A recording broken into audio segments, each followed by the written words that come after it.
হুজাই জিলাৰ ডবকা এলেকাৰ মদাৰতলীৰ আব্দুল মতলিব নামৰ এজন ব্যক্তি ইতিমধ্যে ডিটেনশ্যন কেম্পত মৃত্যু হৈছে। বিদেশী ন্যায়াধিকৰণে এই ব্যক্তিজনক বিদেশী চিনাক্ত কৰি ডিটেনশ্যন কেম্পলৈ প্ৰেৰণ কৰিছিল আৰু মৃত্যুৰ পিছত আৰক্ষীয়ে এই ব্যক্তিজনৰ পৰিয়ালক খবৰ দিছে মৃতদেহ আনিবলৈ। গতিকে আমাৰ প্ৰশ্নটো হৈছে যে বিদেশী ন্যায়াধিকৰণে যদি এই ব্যক্তিজনক বিদেশী চিনাক্ত কৰিছিলেই তে মৃত্যু হোৱাৰ পিছত এইজন কি ধৰণে স্বদেশী হ'ল?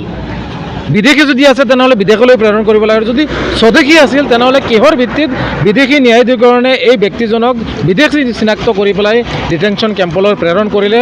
এই প্ৰশ্নৰ উত্তৰ আমি অসম চৰকাৰ তথা ভাৰত চৰকাৰক আমি উত্তৰ বিচাৰিছোঁ। আৰু বিশেষকৈ এই ধৰণে জীয়াই থকা অৱস্থাত বিদেশী আৰু মৃত্যু হোৱাৰ পিছত সেই একেজন ব্যক্তি প্ৰকৃত ভাৰতীয় নাগৰিক হিচাপে সেইসকল পুলিচে যেতিয়া এই পৰিয়ালৰ লোকসকলক গতাই দিয়ে, সন্দেহ হয় যে বিদেশী ন্যায়াধিকৰণৰ নামত প্ৰকৃত ভাৰতীয় লোকসকল বিশেষকৈ মুছলমান লোকসকলক সাম্প্ৰদায়িক মনোভাৱেৰে এই ধৰণে হাৰাশাস্তি দিয়া আছে। আৰু ডিটেনশ্যন কেম্পত থকা যিসকল বিদেশী চিনাক্ত কৰি ডিটেনশ্যন কেম্পলৈ প্ৰেৰণ কৰি আছে, আমি আমচুৱে বাৰম্বাৰ দাবী উত্থাপন কৰিছিলোঁ যে সেই লোকসকলেৰে 98-99% লোক প্ৰকৃত ভাৰতীয় নাগৰিক হয়।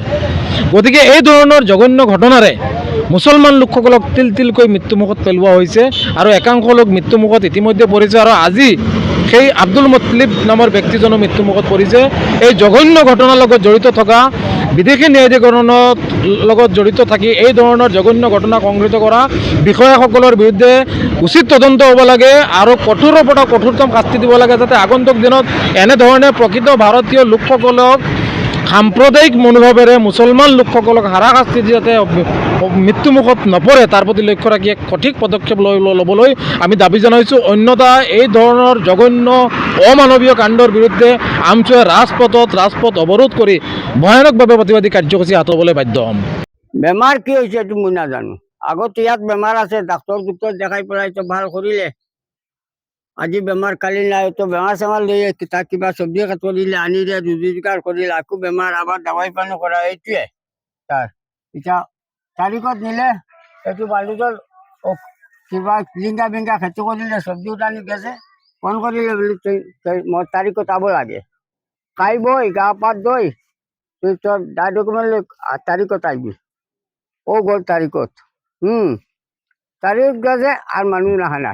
2-2:30 সময় না 3টা সময়ত ঘৰত ফোন কৰিছে বোলে মোৰ বেগ কিবা কাপোৰ চাপোৰ লয় তো যে ৰাস্তা তাই মোক তো বন্ধ কৰি দিছে। এতিয়া মোক ল'ৰা ছোৱালী দৌৰিয়ে গেছে, মানুহজনো গেছে, ঘৰৰ মানুহজন ইয়াক কৈছে একজন মানুহক গাড়ী বন্ধ কৰিছে, একজন মানুহ গেলে তাক কিবা কাপোৰ চাপোৰ দিলে আৰ বুড়িৰ হাতত মোবাইলটো দিলে, আইলে ঘৰত তাক পঠাই দিলে।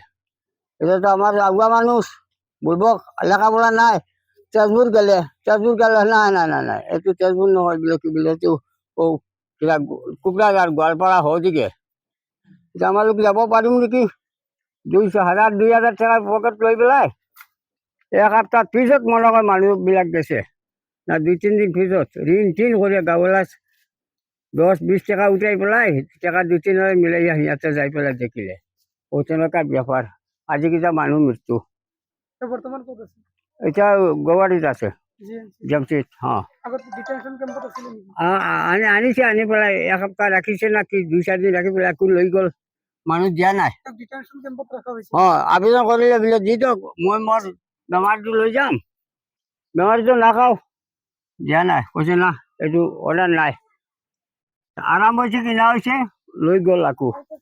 যিকোনো খবৰৰ বাবে যোগাযোগ কৰক 7099017330 লগতে 7099017110 নম্বৰত।